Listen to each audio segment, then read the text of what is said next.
Tinanong ako ng isang tropa, bakit kadalasan daw paleta ang ginagamit ko sa aking mga espadang kahoy. Mas madali daw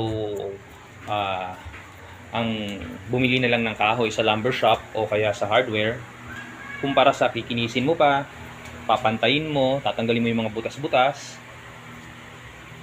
Oo nga, may punto siya. But ang ginagawa ko kasi ay sining, hindi basta produkto lang. Kahit mas matrabaho, tinitira ko pa rin. No? Halimbawa, itong kahoy na to ay palutsina. Pag mas luma yung kahoy mo, katulad ng nasa palutsina, sa paleta, mas marami siyang kakaibang haspe na nagdadagdag ng character dun sa espadang kahoy. In sense, pinufulfill niya yung aking puso dahil tingin ko mas maganda